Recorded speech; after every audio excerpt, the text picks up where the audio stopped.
and takeout and delivery by calling 315-487-2222. It's where we do our drafts. And this year, Sunday, August 29th, all day long from when they open, before they open, until probably when they close. Your boy's going to be there setting up shop. My office, away from my office, is going to be on site, on location, Sunday, August 29th, all day long as we pull off 4 leagues for 4 drafts live on site at the Wildcat.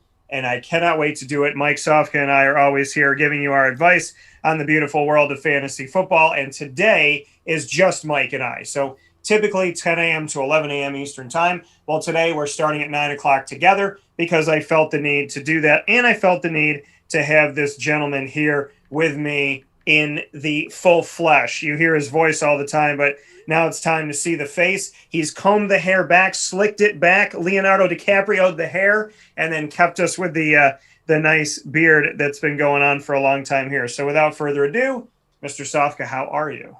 Doing wonderful. How are you, Dan?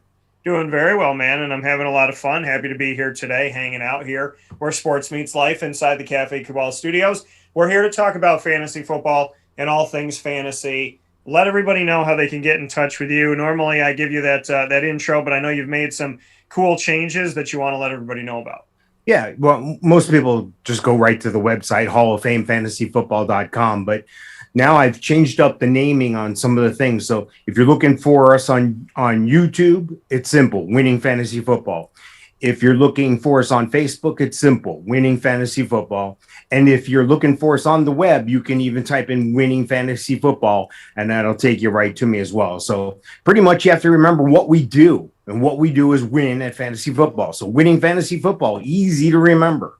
Yeah, and a very easy way to get in touch. So I definitely implore everybody to go and check out Winning Fantasy Football. And obviously our group is right here on Facebook, so you can check us out here. You're watching us on youtube.com/wakeupcalldt, as well as on wakeupcalldt.com's homepage, mixlr.com/wakeupcalldt. You're listening, and on 2 parts in Facebook, facebook.com/live-now-dt and facebook.com/wakeupcalldt. So, Mike, we've talked about a lot of things. We've done a lot of things here on the show, and we've gotten people ready. We've broken down every quarterback situation of the AFC, everyone in the NFC. We've done that with running backs, wide receivers, and tight ends together in the receiving core. We have done mock draft 1.0, mock draft 2.0, and today we're kind of going to cover a lot of, pieces that are kind of around. So you had the chance to go to the Jacksonville Jaguars training camp, and that's where I want to start. So how were things? I mean, obviously a team I have covered for many, many years, more than a decade. And so what was it like to be at camp? It was interesting. It was interesting because it was a hot day. It was really hot. And I could see it wearing on the players, but of course they took, the responsible hydration breaks and so forth. And, but pretty much it was a full go. I got to see Tebow in action with the tight ends. I got to see, Trevor Lawrence, who didn't look as crisp as I thought he should have. And one drive during practice, he had 4 incompletes in a row. And then the following day when I wasn't there, he had, I think, 3 interceptions. So, but these things are going to happen. These things are going to, come about slowly. It's not like Trevor Lawrence all of a sudden forgot how to play quarterback. This is a guy who is a good football player, and he's going to be a good football player. He did bounce back, and he had some other good looks. But I got real good looks at a lot of the players. Laquan Treadwell looked real good. Philip Dorsett looked good. James Robinson looked real good. Gardner Minshew looked better than Trevor Lawrence at Saturday's practice when I was there. But they didn't have pads on either. So I can change once you're in full pads. But Travis Etienne, I saw him well, and I saw Travis Etienne and Trevor Lawrence connect a couple of times in 7-on-7 and in the 2-minute drill. So that was encouraging. You could see like the future. But then there was times at the corner of the end zone where Minshew found Marvin Jones, and then I saw Trevor Lawrence and Minshew both hit Laviska Shenault. I saw Tebow drop a pass. I saw Tebow make a couple good catches. It was interesting. It was an interesting day. It was very hot. Yeah. I did see Josh Lambo hit at least a 55-yard field goal. It could have been it would have been good for much further than that, at least another 10 yards. So that was encouraging too. So, these dog days of the heat and the summer and everything, this is what gets you those underdog victories later on when you can pull it together. If you can, a lot of coaches say, oh, the heat, you can get over the heat.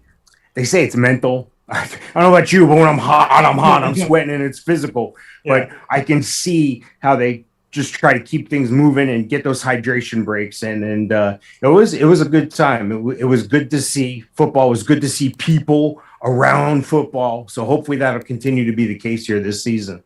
Yeah, and like you said, I mean, you got to see some different things happen, as far as Gardner Minshew and how he looks. People forget that this man is still on the team because, after really a season of being the guy, he's been thrown in the garbage in a lot of people's minds because they drafted Trevor Lawrence. So bring me into it. You said that he looked good. What did you overall from Gardner Minshew? What were you able to see, and why did he impress you?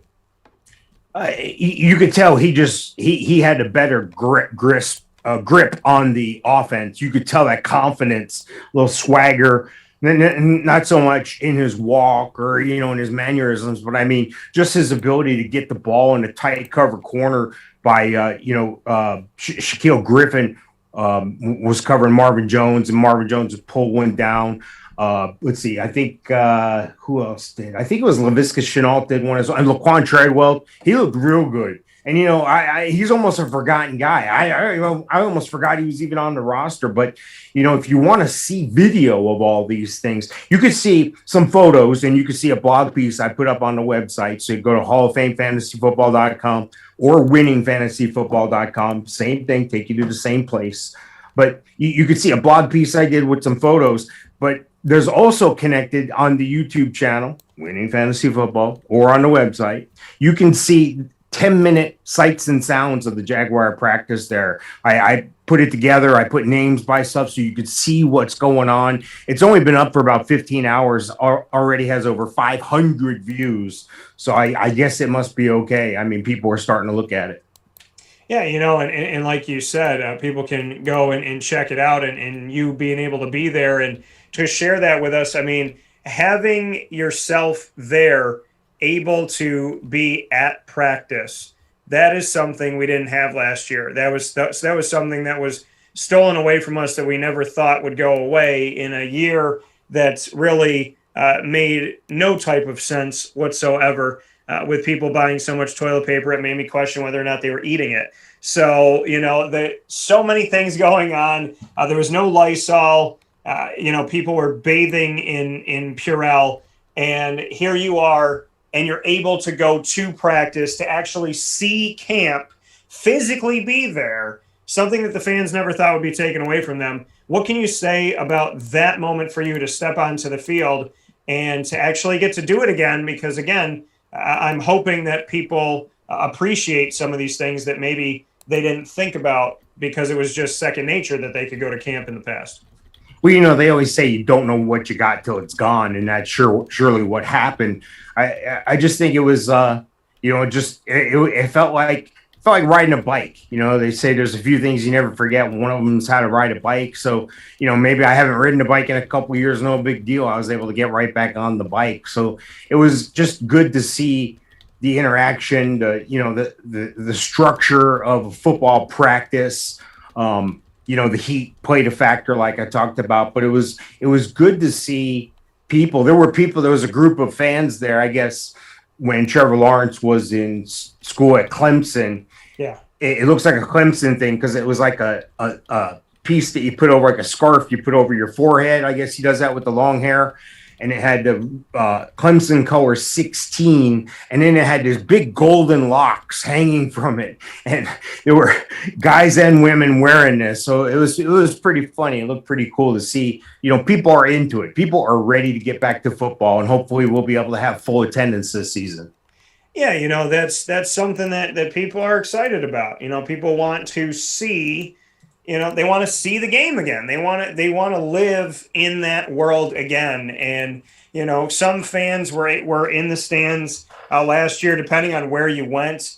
And Mike, for you, I mean, what can you say about that side of it? Because it was not fair to a lot of people that, you know, we had to be in this situation that we were in last year where, you know, if you were in a certain state, there could be fans in the stands, and if you were in another state, there wasn't.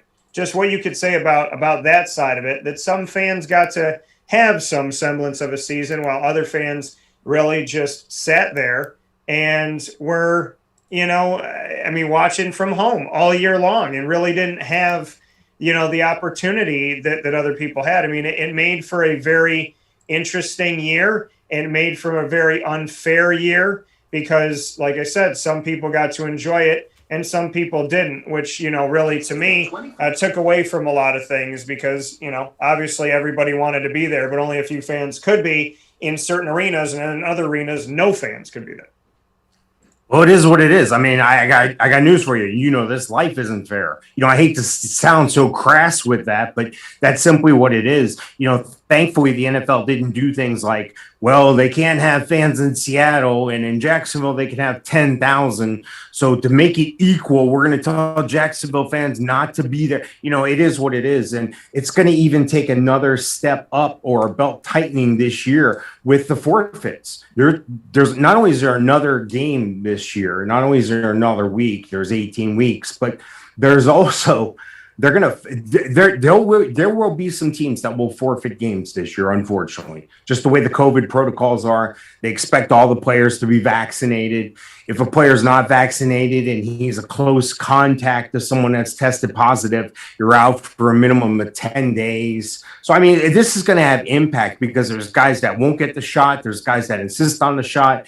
So it is what it is. But I just, you know, I even put something up on Facebook for a while, and you know, it was ironic to me that a league that doesn't want you to take anything into your body that shouldn't be into your body now wants you to put something into your body. So whether you believe in vaccinations, whether you believe in this vaccination or not, I just find it odd that they can force you to put something in your body, especially when all these years they're telling you, don't put this, don't put that, don't put this in your body. So it's going to be interesting to see how this plays out. You got the Vikings just picking up a couple guys today, guys that nobody's ever heard of, Danny Etling and somebody else that I even never heard of, because they're down to one quarterback there in Minnesota due to this testing. So there could be a situation where we have teams not only have some games moved, but I don't think they're going to be as flexible with movement in those games as they were last year, being now that there's a vaccine. I think part of the deal is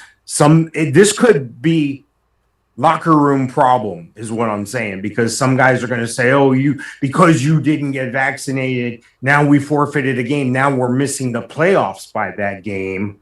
You know, that affects people's money. That affects people's future contracts. It's going to be for an interesting year. So, you know, if Minnesota, the other guy, I just looked it up, the other guy they picked up, not only Danny Etling, but they picked up Case Cookus, who I've never heard of. And their number one quarterback right now is Jake Browning. So put that in your pipe and smoke it. Tell me how that tastes. Yeah, you know, and like you said, I mean, being in this situation, you know, where the NFL, you know, essentially you talk about herd immunity. And, you know, I was at the ACC kickoff and they were talking about, you know, 85% of the team being vaccinated, like trying to get the numbers to a certain place. You can't force anybody to get a vaccination, right? You can't force anybody year to year to get a flu shot. Now, when you go to college, they do force you to get a meningitis shot. You can't come on campus without a meningitis shot. So, you know, things have been done before in that respect. And I think, like, if you're in school, you have to get a chicken pox shot so that you know, don't pick it up if for whatever, you know, if you haven't had it before. So, you know, there are ways that they have tested this in schools before, and ways they've kind of made it mandatory that, hey, if you want to do this, this is what you have to do. And we kind of just grew up thinking, okay, well, that's fine, because we thought that would, you know, those are the rules. But with flu shots, it's not. And with this vaccination and how quick it came out, and a lot of questions of it, and whether or not people, you know, trust it. And because there's different ones, you know, you could get Moderna, you could get Pfizer, you could get Johnson & Johnson. There's a lot of questions and still not a ton of answers. What were you going to say? Well, I was just going to say it's technically they got the vaccine out so quick because they were able to cut through a lot of FDA red tape, and part of that is this is for an emergency use only. So this is not a regular vaccine that's been through clinical trials and peer reviews and so forth. So it's the type of thing. It's emergency use only because supposedly there's no cure, but again, there's other therapeutics and things that are out there, and without getting into too much about vaccines and all that, it's really about how it's going to affect the game. How's it going to affect your fantasy team? I would suggest getting with your commissioner of your league, if you're not the commissioner, and coming up with some sort of plan. I did this last year and adjusted the rules in some of the leagues, and you had to a certain point with the COVID listing, and it looked like they were going to have guys on COVID, so you would put them in IR spots. That may lend to you creating more IR spots in your league or more bench spots or something to adjust, because what you don't want is a guy sitting down and that to affect your fantasy year. That then all of a sudden now you're thrust into the middle of the vaccine debate. Let's just play fantasy football. Let's just adjust accordingly and make it so that we can still have a good year.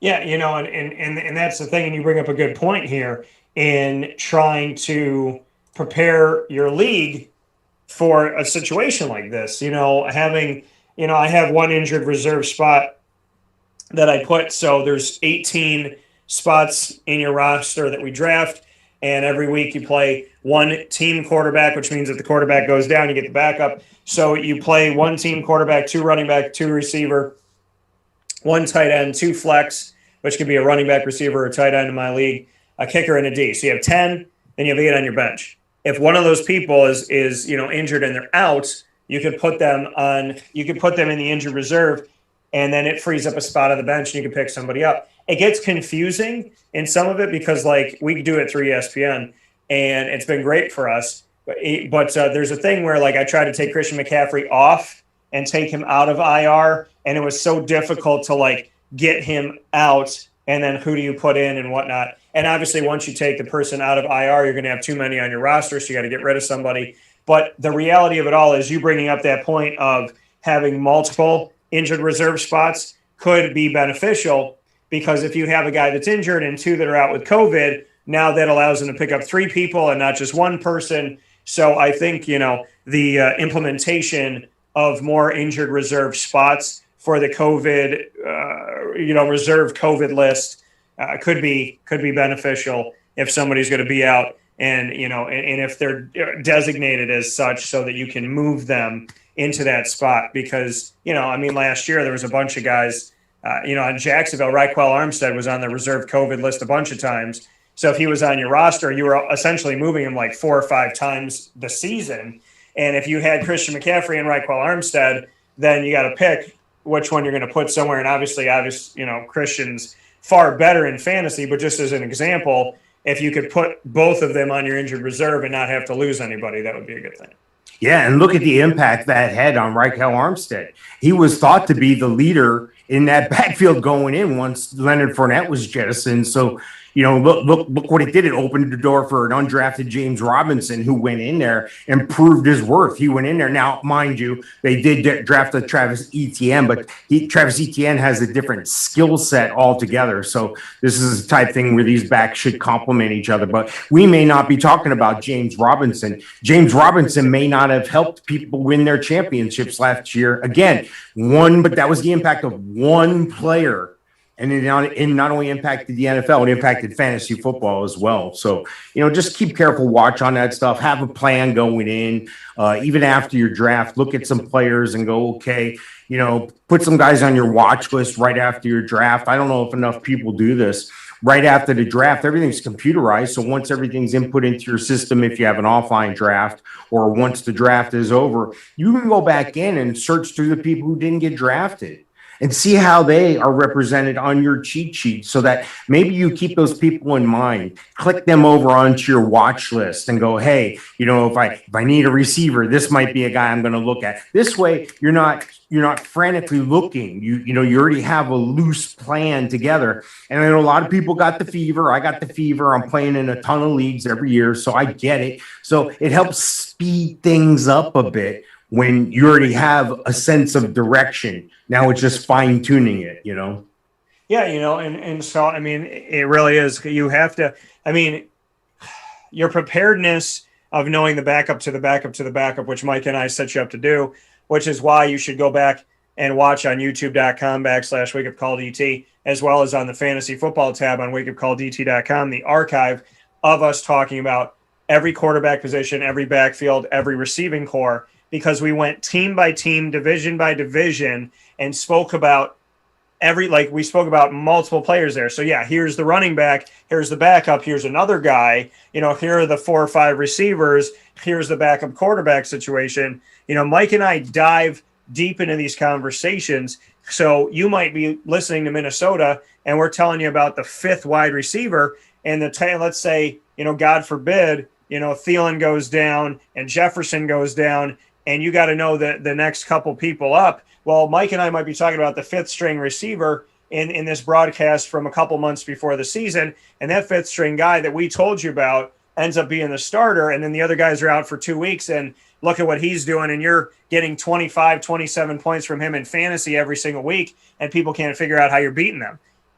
We're trying to prepare you for the backup to the backup to the backup. If you don't have a plan K in fantasy football or a plan Z, that's what we're here for. We're here that you didn't get this and you didn't get that, so how do we figure it out? You have to plan this going in. Know what your league has. Team quarterback is what I've always done because it's more beneficial.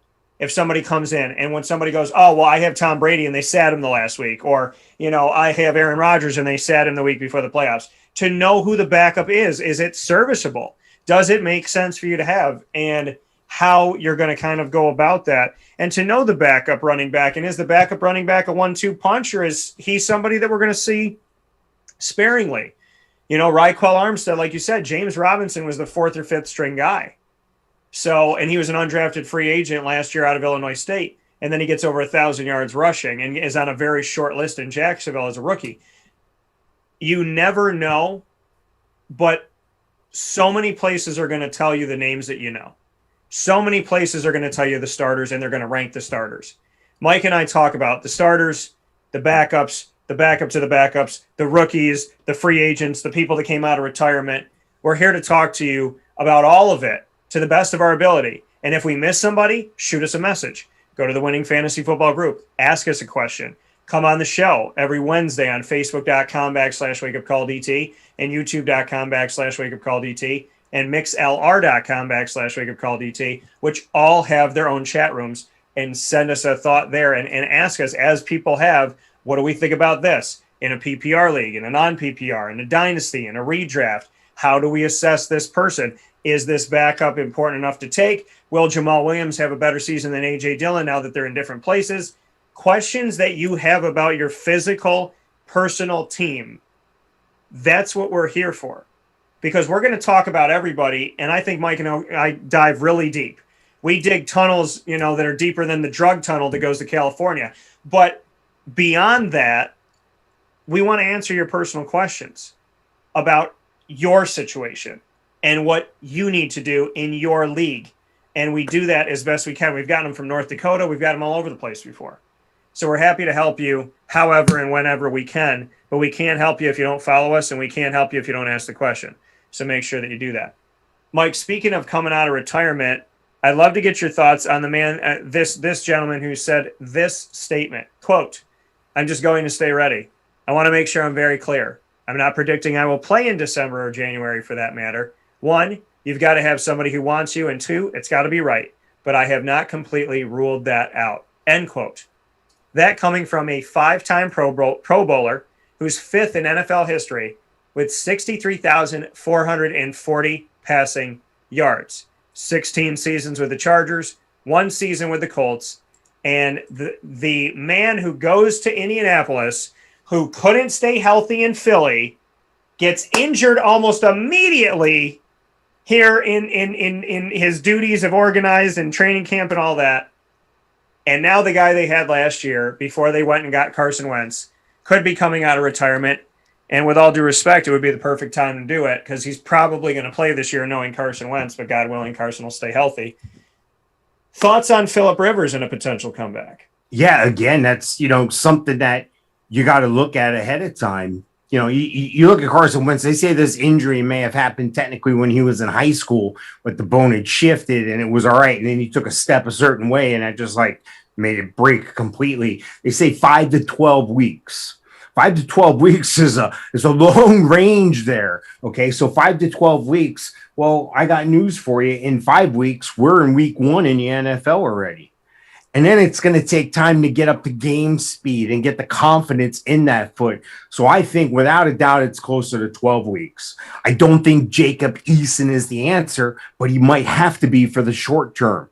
There's talk that Sam Ehlinger may get an extended look. Well, Jacob Eason was just a rookie a year ago. So no, I don't buy that yet. Although I am a fan of Sam Ehlinger. And now the Phillip Rivers coming back into the fold, I think is the most probable. But there's also been some grumblings about the quarterback situation in Chicago. Because remember, Chicago has Foles. Well, they also have somebody else there. They have Dalton. They have the new guy, Justin Fields. So there's talk being that Foles has that familiarity with Frank Wright and has that familiarity with Carson Wentz. Do we dare see another situation like that was in Philly a while back? Now there's some monetary things that come into play here. One, he's due I think it's $8 million this year, and I think a $4 million roster bonus as well. So those things would have to be worked out, but you see there's some options, and there's a fine example right there of what we're talking about with fantasy football. And, they say sports imitates life. Well, fantasy football imitates real football, whereas we're talking about being ready, look at your options, get things together. That's exactly what the Colts are doing. They're getting their act together here because they see the writing on the wall, and this could be longer than it is shorter. So I think without a doubt, Phillip Rivers is the better answer. I don't think he's better quarterback than somebody else, but I do think he's the better answer. I think Nick Foles is going to be a train wreck for Carson Wentz and his psyche further down the road. Yeah, and I mean, should anybody be surprised that Carson Wentz is hurt again?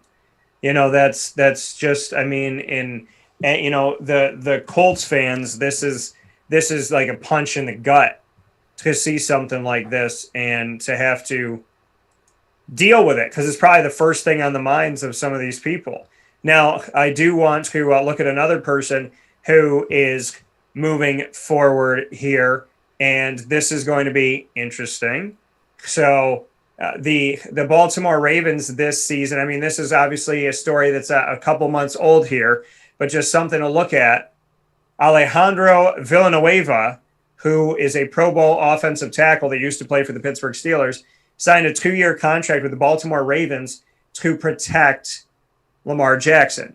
$14 million, $8 million fully guaranteed is what we have right now. The Ravens added Villanueva to play right tackle and replace Orlando Brown Jr., who they traded to the Kansas City Chiefs. Villanueva is 32. He started at left tackle for the Pittsburgh Steelers for the past 6 seasons, and so now he's made a move. We continue to see Baltimore on the radar that there's an expectation with Lamar Jackson there. They brought in Sammy Watkins. They have Marquise Hollywood Brown. They have Miles Boykin. They have Mark Andrews, who took a dip in fantasy last year. They still have Gus Edwards. They still have J.K. Dobbins in the backfield. Do you believe that the Ravens are going to provide fantasy value? Do you believe that the Ravens can get the ball where it needs to go? Are the Ravens for real? Should they be taken seriously? Rashad Bateman. That's the answer to your question. Your season is going to be as Rashad Bateman's season goes. Marquise Brown right now is being hindered by a bad hamstring. And when you're a speedster, when you're a guy who relies on your hamstring to make your living and to help your team win games, they're bringing him along back slowly. They think it's worse than they originally thought it was. So Rashad Bateman could step right in and step up. Now, this is a guy who I was kind of high on coming in. This is a situation where Rashad Bateman can step in and maybe pull like a Justin Jefferson did.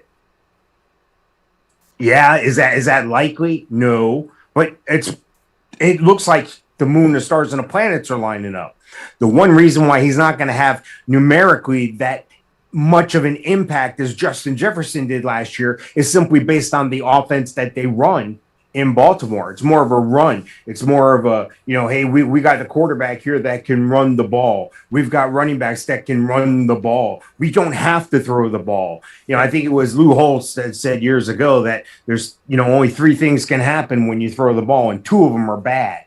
So with good defense and with the opportunity to continue to ground and pound and run things out, I think they're not afraid to throw the ball, but they're not going to have to. But Rashad Bateman could be the guy that steps up and makes the difference for the team, especially if Marquise Hollywood Brown's hamstring continues to be a problem. Yeah, we look around the league at different signings that have come through that people may think about fantasy-wise. Emmanuel Sanders with the Buffalo Bills, does he make an impact? Wow. One of the few, they loosened up the jersey number restrictions. And, I even think Emmanuel Sanders has switched to number 1.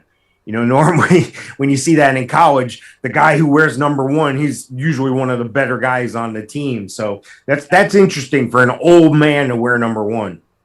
Yeah, it's definitely, going to be interesting with Emmanuel Sanders because, listen, Stephon Diggs did some really good things in fantasy in Minnesota, and he carried that to Buffalo last year, and I have an expectation of him to continue to do that. I think Gabriel Davis is arguably going to be a sleeper and be the number 2 guy in Buffalo. Gabriel Davis, where do you put him? Is he late round, middle round? Where is Gabriel Davis, and do you believe that the UCF product is going to have an impact this year? Well, I do, and the reason why I do is you saw the type of product he is. He can stretch the field. He has an opportunity, to, like you said, come out of nowhere almost. I've seen him ranked anywhere from 49 to 63. It's just, I think in a 10 team or a 12 team draft, you're looking late rounds with him. You're looking at the, 10, 11 rounds, I would think. So, I don't think there's anything you need to rush on, but, things can change between now and your draft, or now and, when kickoff of week 1 happens. So, you always want to just keep your options open like we've talked about. But this is a guy in Gabriel Davis, second-year pro out of UCF. This is a guy who has wheels. He has long strides, and that's right up where they need him to be. They need a long strider. They need somebody that can stretch the field and open things up for him and Stephon Diggs. Don't forget, Stephon Diggs is probably going to draw that number 1 corner on the other side.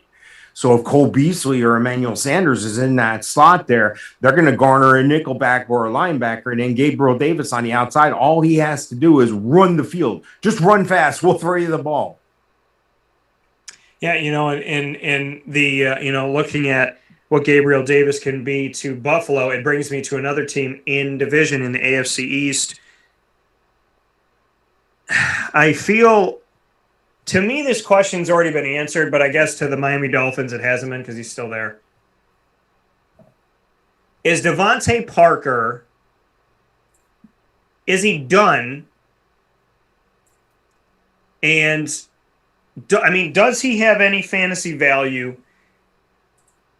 And is Will Fuller the guy? I'm looking at Devontae Parker and I'm saying, I've been waiting for him to arrive in the NFL since he arrived in the NFL. But Will Fuller the fifth is super talented, but he never stays healthy coming out of Notre Dame. So where are we at, Mike? What do you think of Will Fuller? What do you think of Devontae Parker in Miami? Well, I think those are the 2 guys. Those are the 1 and 2 on the team. Well, they just drafted Jalen Waddle. They're going to put him in the slot and open some things up for him quick over the middle. But I think Will Fuller, he has that thing where, there was a time when he was healthy, every time he played, he got a touchdown. So, like, if you were in a touchdown-only league or if you were in DraftKings or FanDuel, you always had Will Fuller on your team if you knew he was going to play, because that's what he did. He produced, and that's what we do. That's what we like. Devontae Parker, I think a lot has been put on his shoulders in the past, and he didn't do himself any favors in 2019 when he had over 1,200 yards and 9 touchdowns. Now, that was hard to come back from or duplicate under, missing or playing 2 less games. He only played 14 games last year, but he only had 793 yards and 4 touchdowns. Yeah. So he also had some transition going on at quarterback in Miami there with Tua coming on strong late. So I'm not giving up on Devontae Parker. I think he's worthy of a spot on my roster just simply because of he's going to have reads. He's going to have targets. And I think those are guys you need to have. You need to have guys that are going to be on the field, and because, the best ability is availability. So you need to have guys that are going to be on the field, that are worthy of being on the field, then that are worthy of being on your team. I've seen Devontae Parker ranked as high as 35. I've seen him as low as 49. So, with that in mind, I would think he's a guy that I'm going to try to catch in the middle rounds in the draft. If, again, just depending on what happens. Yeah, and so, I mean, it is. It's for me, I want to believe in Will Fuller, but again, it's health. And Devontae Parker, I have not seen it, and I've waited to see it. I feel like I was 19 years old when he came into the league, and now I'm 35. Devontae Parker's only 28. I'm still waiting for the evolution. I really am, and that in my math says that he would have played in the league at 12. But I'm still waiting. I'm still sitting here, and I'm still waiting, and I feel like I don't have any answers better now than I had back then, and that to me is an issue when it comes to draft day. The New England Patriots, what they have now, Nelson Aguilar never caught on in Philly. He never caught on with the Raiders. He has a 2-year contract for $26 million with New England. What do you think about Nelson Aguilar, and what do you think about Hunter Henry and Jonnu Smith? Knowing that right now, Cam Newton / Mac Jones are their quarterbacks. What happens with the quarterback situation? I have a theory. I think Mac Jones is going to play in week 7, and they're going to use Cam Newton as kind of like a wildcat, like by the end zone type of thing. But what are your thoughts on the quarterback situation, Nelson Aguilar, and the Hunter Henry, Jonnu Smith thing? Because if it was Hunter Henry, Jonnu Smith, and Tom Brady, I'm saying, one's going to have 11 touchdowns, the other one's going to have 10. But what do you think about the situation? Oh, it's definitely interesting. It's definitely interesting that, they did one of the things that I've always talked about and that I've always preached and that we've seen happen in the past. And we've said it before. They went to the well. They didn't just stand in line to get to the well to take a drink of water and then leave. They took a drink of water, then they took some water with them. They went to the well twice. They drew on it twice. So that's what you have to do. And that's what happened. Everybody's eyes lit up when Jonnu Smith went to the Patriots, and then boom, the next day, Hunter Henry's going to Patriots. You're like, wait a second, what is that? But, they like having that. That's a big thing in the NFL right now, having 2 dominant tight ends who can not only block but can catch the ball. It just opens up another wrinkle. If you'd like to have a tight end like that who can catch the ball, I like to have a Hunter Henry or Jonnu Smith up against a linebacker. I'll take that any day of the week. And those are the mismatches that creates, especially when they're both on the field at the same time. If I had to choose between the 2 of them, I would choose Hunter Henry, but in a narrow margin. These guys are ranked right now because they're going to cannibalize each other. 15 and 16 on my draft rankings PPR right now. So Hunter Henry, the slight edge there, but that could go either way, and it could be whoever has the hot hand as well. So you definitely want to pay attention to that. As far as Nelson Aguilar, yeah, he's had trouble catching on at places, and this is a type situation where he had a bounce back season last year. Put up almost 900 yards, 8 touchdowns. But is this Randy Moss? No. Is this a big impact player for New England? No. Is Tom Brady the quarterback? No. Now, I'm going to give Cam Newton a pass here. I'm going to give him a pass because he was a free agent going into a COVID year. Yeah. Then they had COVID, and he had COVID at one point. So this is a guy who never really got the full experience of getting in that offense and making it happen. Muscle memory. You're only good as a quarterback in the NFL if you're playing, because those guys are the guys that are getting the reps. You want to get those practice reps. It's one thing to look at a book or look at a play or know how to do this or be told how to do that, but that muscle memory and actually putting that to work. So I give Cam Newton the benefit of the doubt, and I actually go a little bit away from where you are, Dan, right now. I think Cam Newton's going to be the quarterback from wire to wire, and I think the Patriots are going to be a little better than people think they should be. That being said, I'm not super excited about my starting 3 wide receivers being Jacoby Myers, Kendrick Bourne, and Nelson Aguilar.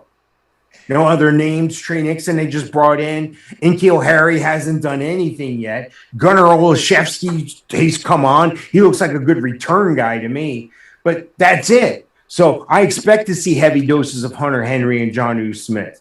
I expect to see the new big plotting back in Ramondre Stevenson. This is a guy who, if you remember LeGarrette Blount, that's who he reminds me of, a big physical back. But they still have Damian Harris, and James White catches a lot of passes. So I think they're going to do what Belichick does. They're going to figure out ways to win games, and the Patriots are going to have a winning record and probably make the playoffs on the back end. Yeah, and that's the thing, with Jonnu Smith, and like you said, Jonnu Smith and Hunter Henry, they're going to cannibalize each other. If this was Tom Brady, then he has, the 1-2 punch that he had in the past with Gronk, and the person will leave unnamed. But the guy that apparently Tim Tebow talked down from a fight in a cafeteria at Florida. But, it's one of those things where we don't know what it's all going to look like and how it's all going to shake out. And that leaves a lot to be desired. Now, if you have the team quarterback and you have Mac Jones and Cam Newton and you're in one of my wake-up call leagues, you get the team quarterback, you get New England quarterback instead of one of them. That could be a good thing, is like a third option, or like a COVID emergency option type of thing. Jonnu and Hunter Henry, I agree with you. They're going to eat at each other, so it's hard to put one over the other. But these are two guys that are not that deep into their career, and they're both starters. Hunter Henry was the heir apparent to Antonio Gates. Jonnu Smith was the heir apparent to Delaney Walker. And both of them being on this team, a few years ago with Bill Belichick, people would be ripping their hair out, going crazy, going, oh, my gosh, I can't believe that they got these guys. Nelson Aguilar, in other news, I'm not sold on him. And, my frustration with him stems back to Philadelphia and me taking a shot on him when he was a rookie. So I'm just not in a place right now where I can really sit here and say, yeah, I think he's worth taking. I think if you take him and if you get him late and you're like, whatever, he's my 6th or 7th wide receiver, fine. But if you're expecting him to start, stop it. Don't do that. That doesn't make any sense. Another thing to look at in this season is Ben Roethlisberger. He just turned 68 years old, and he is, talk about Aaron Rodgers toying with retirement. Big Ben, we thought 2-3 years ago he was going to retire. Then he was going to keep playing. Then he was going to retire. Then he got hurt and thought, should I keep playing? And so, but he keeps coming back. The bell hasn't tolled on Big Ben yet. So we're still here, and Juju decided to come back, and there was a thought that Juju would leave. And so now Juju's back, Ben is back.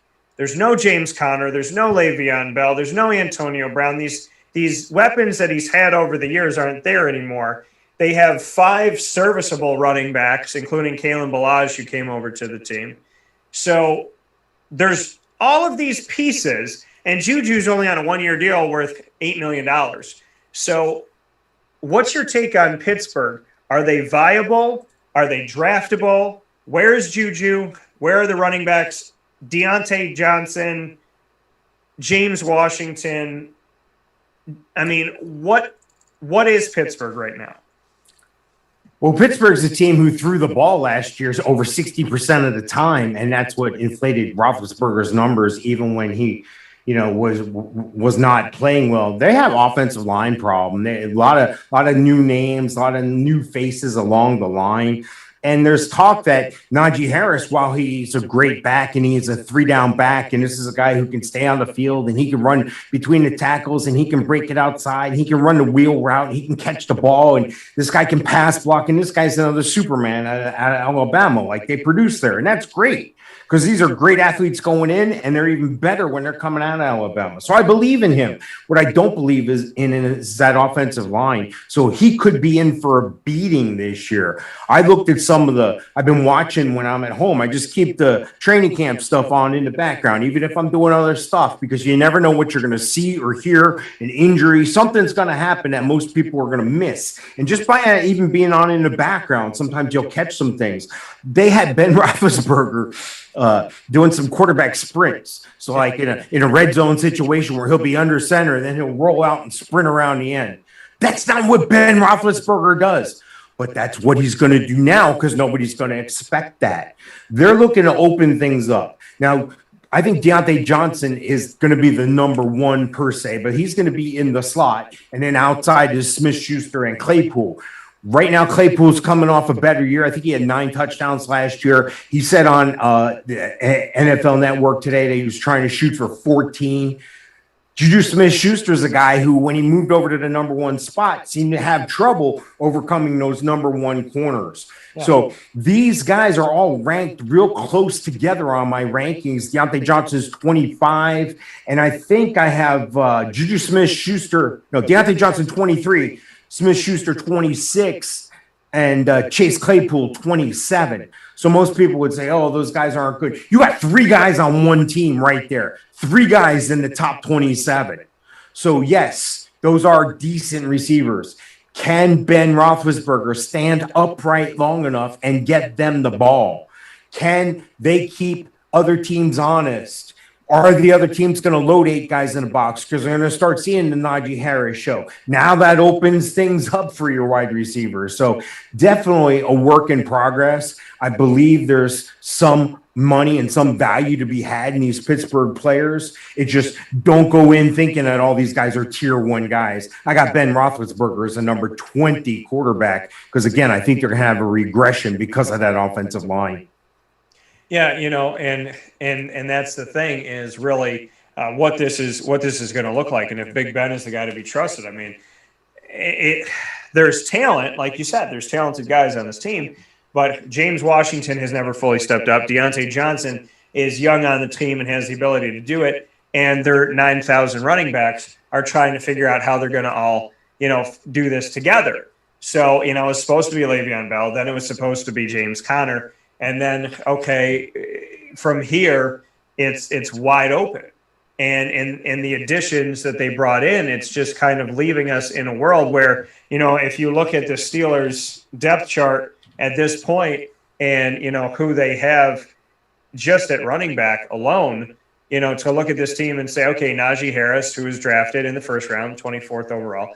And then you have Benny Snell, who was on the team, Anthony McFarland, Jalen Samuels, Kalen Ballage, and Trey Edmonds. All of these guys can get some time somehow, some way. Now, Jalen Samuels gives himself an opportunity because he's like an HVAC guy and he can do a lot of different things, and I covered him in college. So there's a lot of things that, he can be a jack of all trades if he needs to be, and that's a benefit to him. So, he can stick around. Benny Snell can find his way to kind of stick around and get his footing. Jalen Samuels coming from NC State.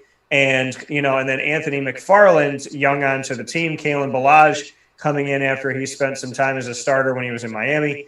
But, it looks to be Najee Harris. However, somebody else is going to be used. That's what Pittsburgh has done. They've utilized other guys. So is it going to be Benny Snell, or does somebody else come up? And this is kind of something to monitor in training camp. It's something, like you said, keep the TV on in the background, listen to what's going on, check the depth chart regularly, see what's going. This is certain teams you need to check things out beforehand. And one of those teams is the Pittsburgh Steelers, to continue to go back and see who's the number one guy, who's getting the reps. What did they say in camp today? Did this guy get hurt? Is there any COVID issues? Because the running back room of Pittsburgh is a big room, and that room does not have this is the guy.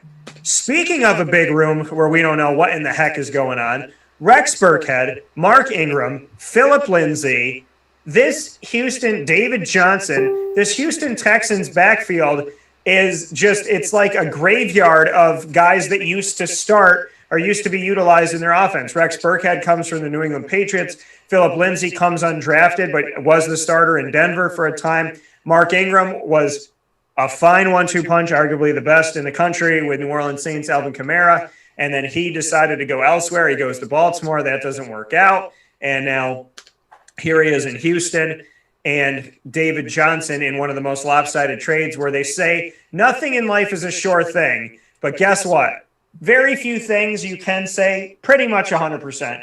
And 99.9% of me said to myself, DeAndre Hopkins for David Johnson means victory for Arizona and a head scratcher for Houston. We have potentially guys who are washed up in their career, trying to resurrect their career, and they're doing it in Houston. They picked the perfect time to come to Houston, where Deshaun Watson has all these cases against him, and nobody knows what the hell's going on if he's going to play. So here we are. They don't have a dominant wide receiver. Their golden boy quarterback is in the media for all the wrong reasons. Burkhead, Lindsey, David Johnson, and Mark Ingram. What do we make of Houston? Well, back in the days of when this country was first really dipping its toe into space exploration, one of the things that you heard, I think it was the Apollo 11, Apollo 13, whatever movie Tom Hanks did, isn't one of the lines, Houston, we have a problem? That's what we have in Houston. We got a problem. Matter of fact, we got 99 problems. You got Deshaun Watson with 22 different, civil suits against him, nothing criminal yet. He's not on the exempt list. He doesn't want to play there. He's not in camp. He's in camp. He reported, so he didn't get fined, but he's not really participating.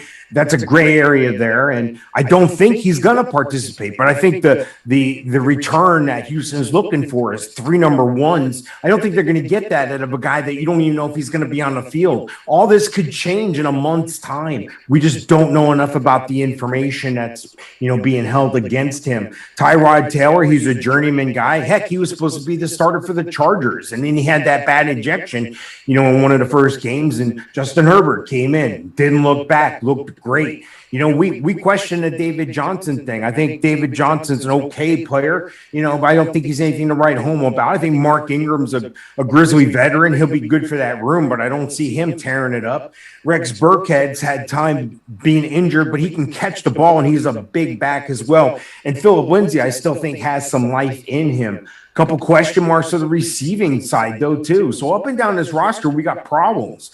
Tight end, Jordan Akins, is he going to finally step up? The kid out of UCF, is he going to make it happen? Pharaoh Brown, who's that? Most people don't even know who that is. They brought in Brevin Jordan this year. They drafted him. But when your outside receivers are Brandon Cooks, who's seen better days, Kiki Kuti, I know we always did the Kiki song, and Anthony Miller, he doesn't wow me. Nothing's really going on. They do draft the Nico Collins, who I have a lot of faith in. I think dynasty-wise, that's a guy you want to target. Andre Roberts is more or less a return guy in my mind's eye. So I don't think anybody's really jumping out at me going, wow, I got to target that guy from Houston. None of those guys I just talked about are guys I'm going to go after. If they fall to me real late, I might take them, but I'm not going after any of these guys. Yeah, and that's the thing is I don't think you can. And I haven't trusted a running back all the way back to Lamar Miller. I haven't trusted a running back, when it comes to Houston in a very, very, very long time. So, and I continue to feel that way in Houston, maybe even more so now, that it just seems like it's all over the place. And it's making me sit here and scratch my head and go, wait, why? Why did you do that? So it just continues to be confusing, and that's just the reality of it all. The Jacksonville Jaguars, going back to them, bringing in Laquan Treadwell. They brought in a bunch of guys, Jamal Agnew, Pharaoh Cooper, Philip Dorsett, Marvin Jones Jr., all of these new receivers on top of Laviska Shenault, who's coming in year 2, and DJ Chark, who's another young receiver on the team. What do you think about the receiving situation in Jacksonville? I mean, Philip Dorsett gave him a chance. He played with the Patriots. He played with the Colts. Pharaoh Cooper played with the Panthers. Jamal Agnew played with the Colts. Marvin Jones played with Detroit most recently. And before that was with the Cincinnati Bengals. Laquan Treadwell was supposed to be a young hopeful in Minnesota. What's your take on Jacksonville's receivers? I think Jacksonville's deep in the receiver room, and I think Tampa's just as deep. I think these are two of the deepest, and they're in the same state here. DJ Chark is DJ Chark. He's going to look great all the time. No one's going to outshine him when he's on the field. Laviska Shenault tries, but Laviska Shenault's going to have to make sure he can get his own self on the field. Marvin Jones is in the room as well. Colin Johnson, the speedster, young guy. Philip Dorsett, like I said, looked good at camp. And speaking of camp, they bring in Jalen Camp, who should be a good receiver in the future as well. Laquan Treadwell, like I said, looked real good at the practice on Saturday. Farrell Cooper, great return guy. He did have a couple great catches over the middle from Trevor Lawrence, and that's on that video that I put up on YouTube and on the website. So just search out Winning Fantasy Football, and you'll find that. But, I think that Trevor Lawrence is being set up for success here. He has a lot of tools around him. He's got a guy who's confident as can be at the running back situation in James Robinson, although that Eagle may have taken a bit of a bruise by the team drafting Travis Etienne. What they got to do is massage that and make sure he understands. It's almost like a thunder and lightning thing. Travis Etienne is going to line up in the slot. He's going to line up at receiver. They're going to do some fast things for him. They're going to line him up at receiver and have him run jet sweeps. They're going to do things with this guy because this guy's a jackknife. He can do just about anything. And he's wearing jersey number 1. We just talked about that as well. So I think the tight end situation is curious. I don't know if Tebow makes the team. I think I'd like to see Tebow make the team. In practice yesterday, though, or Saturday, Manhurts looked real good. He caught something real nice, and I thought he was really a blocking guy like Luke Farrell. Tyler Davis stepped up at one point, and so did Ben Ellison. So I'm not sure that there's a clear-cut direction with the tight ends. I would say that Tebow's got an upper edge. The coach likes him. He likes the coach. They lived on the same block at one time, I think. So, there's a lot of familiarity, and I'm sure that Tebow's here as a locker room guy as well. And if you notice, I haven't heard or seen of Tebow being a distraction. That's because he's at the tight end position. So maybe if he does get kept, maybe they do some Wildcat type things or some goal line situations with Tebow or with both him and Trevor Lawrence on the field. That would be interesting to see wrinkles like that. I wouldn't put it past Urban Meyer. But I think the defense is something to say for the offense here. Because, again, if the defense can get a rookie quarterback like Trevor Lawrence out of trouble, I mean, let's face it, Peyton Manning, who, by the way, is still 0-4 against the Florida Gators, even he led the league in interceptions when he was a rookie. So there's going to be some interceptions. You need that defense in Jacksonville to be able to step up and step up and limit teams to a field goal if it's in their own red zone. You need a team that can get the ball back for you. You got to have guys that have that mentality that it doesn't matter. We believe in this kid. We believe in this kid long term. And everybody's going to get along fine, and Jacksonville's going to find themselves in the playoffs making a deep run. Yeah, and that's the thing is Jacksonville has the chance now to get after it. With the Colts being a question mark, with Carson Wentz coming in and now being even more of a question mark that he's injured, and then Houston being a question mark. Really, Tennessee has improved, and Jacksonville needs to take advantage of this. They got a lot of young talent. They've got, a potential franchise quarterback, a hopeful one in number 1 pick, Trevor Lawrence. They got Travis Etienne as a safety blanket, security blanket from Clemson with him. You got James Robinson. You bring depth to your O-line for the first time in forever. You bring depth to your defensive line. You bring depth to your linebacker core. You bring depth to your secondary. Jacksonville doesn't have any excuses this year to go from almost 0 to hero at this point. Moving on here and looking at some of the other pieces, the Denver Broncos, they have Courtland Sutton. They have Jerry Jeudy. It's a great 1-2 punch. Sutton missed last year due to injury. Hopefully his body is well. And with his body being well, he's given himself more time in the NFL because he doesn't have the wear and tear last season. Jerry Jeudy is a young receiver. But who's their guy? Is it Drew Lock? Is it Teddy Bridgewater? And do either one of those quarterbacks make you feel safe in drafting Courtland Sutton or Jerry Jeudy? Yeah, I think, I've seen an interesting take on this. I've heard that if Drew Lock's the quarterback, Sutton's the guy. And, of course, if Bridgewater's the quarterback, Jerry Jeudy's the guy. I'm not sure I agree with that situation, but it is something to look at a little closer. I always listen and watch what other people say, and because maybe they're going to open things up for me. Maybe they're going to, wow, I didn't look at it that way, or wow, that's an interesting point. And I'll explain. You can't be rigid. You can't just go, oh, it's my way. This is the way I do things. You got to be open to those other avenues as well. So I like Cortland Sutton. I like Jerry Jeudy as well. So I think either one of those guys would have a home on my team. Doesn't matter if Locke or Bridgewater is the quarterback.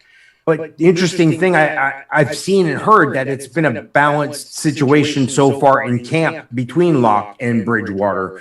And I would think that would give the edge to Locke, being he's the younger player. They want to give him the opportunity to continue to grow. Yeah, Bridgewater's a guy who can step in and win some games. He did that when he was in New Orleans. This is a guy who was flying high for a while before that big knee injury with Minnesota. So this is a guy that I can see Teddy Bridgewater stepping in if something happens injury-wise to Drew Lock, or if something goes wrong and they come out of the gate slow and they don't start winning games. I think they're going to try to run the ball a lot more effectively. They did draft Javonte Williams, and Melvin Gordon is still there. Now, they did jettison Phillip Lindsay, but I think between Melvin Gordon and Javonte Williams, they're going to have a good 1-2 punch there. I think both guys are similar. They can both be 3-down backs. Javonte Williams is a guy who does everything really well. He doesn't do one thing so superb. In other words, he can catch the ball, he can pass block, he can run the ball, he can run between the tackles, he can run outside. He does all those things at a very high rating, but he's not the best at any one of those things. But that's okay, because he's a jack of all trades there, Swiss Army knife type kind of guy. If you watched him in college, this guy can do it all. So I think it's interesting. I don't think Melvin Gordon is worried about Javonte Williams. I don't think Javonte Williams is worried about Melvin Gordon. I think they're going to find a way to make this work until an injury happens. Then all bets are off. I think the defense is shaping up over there. I think they're bringing in Patrick Surtain. Makes a lot of sense. They needed another quarterback. So hopefully that'll be whoever turns out to be the quarterback on the Broncos. Hopefully that the defense will be their best friend as well. So I think Denver's going to go as their quarterbacks go. If they go with Drew Lock and he starts winning games, everything is going to be fine. If they come out losing in the first 5 or 6, 7 games, I can see them making a move to Teddy Bridgewater. So it's going to be how their quarterback goes is how everything goes. So pay close attention to the quarterback battle there, and play close attention to my rankings as well, so I can give you some guidance on, a guy like Cortland Sutton or a guy like, Jerry Jeudy. I don't have either one of these guys as guys that, oh my gosh, I have to have them on my team. These are mid-round guys right now. So I don't know if I trust where I'm at with them mentally right now, if that makes any sense. In other words, because I don't know that quarterback information, I'm not as solid on my rankings with them as I may be another guy. These guys are in my 30s on the rankings here. So if that should tell you something, these guys may be my wide receiver 3. Yeah, and to see, like we were talking about with this, this Denver situation, it's tough because the quarterback runs the show, right? But Javonte Williams could be a great phenom as a rookie. Could be up for Rookie of the Year. And Jerry Jeudy and Cortland Sutton are both dangerous, serviceable, and strong to have out there. So it's just one of those things of, what is this quarterback going to do? And are they going to check down? Are they going to get the ball out in time? Can they get it to the running back? Will they go deep downfield? What's their arm strength like? And like I tell people all the time on the show, every quarterback, like you just said, Mike, every quarterback has their guy. Every quarterback has the person that they feel most comfortable with. So you might sit here and say, well, Jerry Jeudy for the first 6 weeks of the season was getting me, 17 points a game. Well, why is Cortland Sutton getting me the point? Well, because Teddy Bridgewater is really good with Cortland Sutton, and they sat Drew Lock. So it's just reality that every quarterback has their guy. And you hope that, both of these guys are going to get open and the quarterbacks are going to be able to hit them. But the reality of it all is every quarterback has the person that they like to go to. And if that's the place they're going to lean, you have to pay attention to where they're leaning because it could affect you. It doesn't matter, like you sitting there going, but they're talented, but they should start, but they're talented. That doesn't mean anything. They shoulda, woulda, coulda doesn't mean anything. It's what is actually happening. What is actually on the stat sheet? What is the reality? Because that is the only thing you should be paying attention to. Shoulda, woulda, coulda. Yeah, there's a lot of things. There's 32 teams in the NFL. Everybody thinks their team should win a championship, but there's only one victor and 31 others watching. So if you want to win your fantasy championship, don't live in the shoulda, woulda, couldas. Live in the this is what's happening.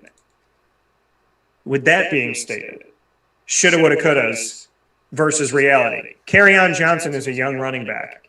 He's now on Philadelphia. Not only did Detroit not want him, they left him on waivers. They just sat him out there like nothing. Like a cereal that your mom buys that you're never going to eat.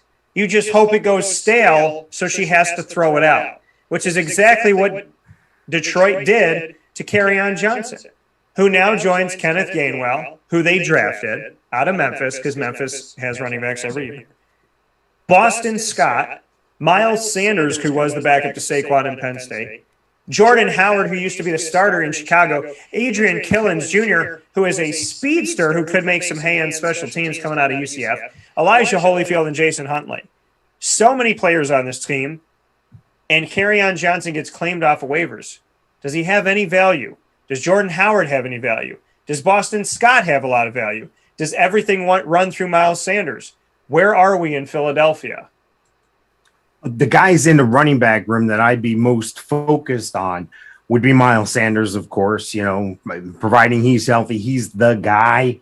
Now, Boston Scott has stepped in as a number 2. I think Kerryon Johnson's all but done. Same thing with Jordan Howard. But you can't throw those guys away. You got to keep them in the back of your mind because injuries happen. Stuff happens. We've seen these, guys, these same players, their careers being affected by injury. Kerryon Johnson as well. So, I don't think you can just make a blanket thing with everyone else on the roster. Yeah, Miles Sanders is the guy to have. If you're a dynasty league, of course you want Kenneth Gainwell, another guy out of that Memphis thing that they keep kicking out these running backs that are doing well in the NFL. Then you got to wait deep in that bench. You got Adrian Killins Jr., a guy who has background with the Knights at UCF. He's a speedster. Oh, and then you have the heavyweight champs kid, the guy out of Georgia, Elijah Holyfield. So, yeah, there's a lot of guys there, but that's a lot of guys is what it is. I want the guy. And if I'm looking at Philadelphia's backfield, the only guy I'm really focused on is Miles Sanders. Yeah, but the thing is health and 17 games starting this year. So somebody's going to step up, be it Kerryon, Kenneth Gainwell, Boston Scott, Jordan Howard, Adrian Killins Jr. Somebody's going to step up. So you got to pay attention to that because I do not imagine, and I hope that I want him to stay healthy. In my gut think that you're going to have to know Philadelphia's running back room beyond Miles Sanders. So just something to note for you folks out there. How about this guy? Washington is not only in the business of never having a name, Washington is also in the business of taking people that you would think retired 5 years ago. Ryan Fitzpatrick is not the only one. Guess about this name from the past. Lamar, don't call me, mother freaking Miller, who played for Houston and played for Miami and just was playing bocce ball at one of the retirement homes, is now playing for the Washington football team. And I heard he was a hell of a bocce player. But now he's back, and now he's doing his thing. Mike, what are your thoughts on the Washington football team who's out here bringing in guys like Curtis Samuel, who didn't make it in Carolina, and Lamar Miller, who, like I said, they just took out of the retirement home. He was used to having lunch at 11 o'clock. He was used to bocce at 3, and he was used to Turner Classic Movies at 8 p.m., but now he's playing on a football team again. What are your thoughts? Well, actually, a point about, Samuel, I think he did rather well. And I think he came here with the intent of being the number one guy. Now, of course, he's got a, COVID injury situation right now. But if you look at the roster, on Washington. I think they have a great team up and down. I don't believe in Terry McLaurin. I don't believe he can continue on that same trend with Ryan Fitzpatrick, who's going to have to air it out. But I don't think he's going to have to air it out as often as he had in the past, because I think the Washington defense is a little bit better than some of the other teams. But a Calvin Harmon doesn't shock me. De'Ami Brown, he's going to get some looks early as well. Gandy Golden, you got to wonder if he turned out from last year's draft, and Dax Milne as well. So, but you specifically talked about Lamar Miller. I think he might have a hard time making the roster. Them bringing in Jared Patterson, undrafted kid out of Buffalo. I think this is a guy who can really do some damage. I look for them to go, if they have a choice between Lamar Miller and this kid, they're going with the kid. Lamar Miller is 150 years old, and it looks like his better days are behind him. But he still has some game. He still has some life. He's still there. But Antonio Gibson's the guy. That's the guy you want at running back room. J.D. McKissic had a false stat last year. In other words, because of injuries to the running back room, J.D. McKissic was the only guy at times. So he was a 3-down back, and he was catching the ball. And that's what he does. And that's what they were doing for him. And he was getting 7, 8, 9 catches in a game. In a PPR league, that's a huge advantage. His numbers were falsely inflated last year is what I'm saying. Don't buy into the hype. Everybody's back. They're going to throw the ball a little more with Ryan Fitzpatrick, and the defense is going to hold, so they don't have to air it out. They can just keep short throws. But again, J.D. McKissic, without injury to somebody else in that running back room, is probably not going to have the same level of year he had last year. So look out for that false sense there. The guy I'm most excited about seeing is Logan Thomas, the tight end. Is he going to step up, or are we going to see the newly drafted tight end John Bates come on the field and do something as well? So I think there's some value there in Washington. Stick close to the rankings that I'm putting out as we get closer to the season. But again, I don't think Lamar Miller may even make the team. I think he may have a hard time making the roster. Yeah, I mean, Lamar Miller, again, he did some good things in Miami. He did some things in Houston. I didn't trust him at all when he was in Houston, and even before then in fantasy. So, I think it's difficult here to see that happen. The Green Bay Packers, how about this, Mike? Quarterback Aaron Rodgers breaks his silence, tells everybody how he feels, gives a laundry list of names, not just saying, hey, they made mistakes, but him doing what I tell people all the time. Do 2 things. Justify your opinion and be respectful. Well, Aaron Rodgers sounded like he was getting divorced, but he wanted to tell everybody his ex-wife isn't that bad. She made good dinner. She just wasn't a good kisser. We went on trips together, but she never wanted to do what I wanted to do. She listened to me, but she didn't really hear me. She's not a bad wife. She's just not a great one. Well, one of the names on the laundry list of unceremoniously being let go by the Packers was one Randall Cobb. And ironically, and as some people would say, coincidentally, which I don't believe in coincidences because, hello, within about 12 seconds of Aaron Rodgers saying, yeah, I don't like any of these things that you did and any of these people that you let go, one of them being Randall Cobb, all of a sudden, a trade for a 2022 pick sends Randall Cobb back to Green Bay, and Houston gets a draft pick next year. What are your thoughts on the Green Bay Packers at least trying to right one wrong by giving Randall Cobb back to Aaron Rodgers? Well, I think it's a good move to give him something, and it didn't cost him hardly anything, $622, I think. So, Amari Rodgers is the guy I'm focused on, and he may be side by side with Randall Cobb. Maybe Randall Cobb is really here to mold the guy in Amari Rodgers, who the quarterback likes in Green Bay, especially with Aaron Rodgers. That goes far. He said he liked Allen Lazard when Allen Lazard came in. Allen Lazard is arguably the number 2 receiver there behind Devontae Adams. So they have some other names in the room, and Equanimous St. Brown and Marquez Valdez-Scantling. The running situation's interesting to me. Aaron Jones, can he stay healthy? If he can, he's a 3-down back. But A.J. Dillon, he should get some more touches this year. They bring in Kylan Hill as well. So maybe that rookie can get on the field. But, I think Aaron Rodgers is a winner. He's proved he's a winner. He thinks they have some of the pieces to go deep into the playoffs. But at the same time, he's regretting some of those guys who departed, like you said. And here's the thing, I get Aaron wants to be part of the discussion, but this is a business. The NFL is a business. It's about money. And a lot of times there's business and things that affect money that, quite frankly, it doesn't matter what the quarterback thinks.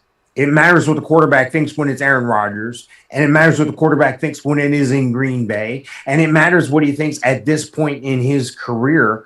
But at the same time, I think that they're trying a little bit. It looks like they're making an effort.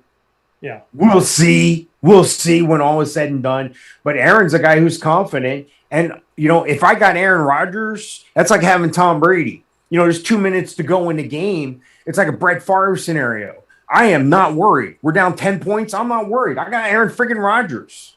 That's the thing that he brings to the team. So he can help them get a couple wins just by existing. He'll get them a couple wins. So hopefully they'll be able to communicate well with each other. Hopefully they'll have a good year in Green Bay, and we'll see what the future brings for Aaron Rodgers. Yeah, I mean, he's got Randall Cobb back, and I thought Randall Cobb was let go too soon, and now we have a chance to see what it's going to be like to have him back. So it'll be interesting now with Devontae Adams and Randall Cobb on the same team doing the thing. Mercedes Lewis, who I thought was going to, be close to retirement at this point in his career, signed another 2 years on to stay with the Green Bay Packers, which I love, and I don't think Jacksonville respected him. He was the only man that bridged the gap between a decade of not going to the playoffs, and then they let him go. So I'm happy that he is with Mr. Aaron Rodgers, and I hope that things continue to work out in his favor and continue to go well for him. Last note that I want to talk about, Mike, for today's show, as we've gone around the fantasy football world inside of the Fantasy Football Power Hour, proudly presented by the Wildcat Sports Pub, 3680 Milton Avenue in Camillus, New York. Go out and see them Monday through Sunday, 7 days a week, indoor and outdoor seating, plus TVs everywhere. It's local, so you're supporting Central and Upstate New York. And, of course, for takeout and delivery, you can call 315-487-2222. You can also call them for catering. Mike and I will close today with someone who's always brought up by Papa Joe, another Floridian. And that's his man, Jameis. Famous Jameis Winston. Do you buy it? Is he really the quarterback to lead them into the next chapter after Breeze? Is he the post-Breeze quarterback of the New Orleans Saints? Where is Taysom Hill in all of this? And Devontae Freeman is a Saint now with Alvin Kamara? What is your take? And is Michael Thomas sick, healthy, angry, annoyed, positive, negative? Is he playing? Is he not playing? Is he one of the fourth best, wide receivers in the country? Or is he, going to be on Howard Stern's show next week?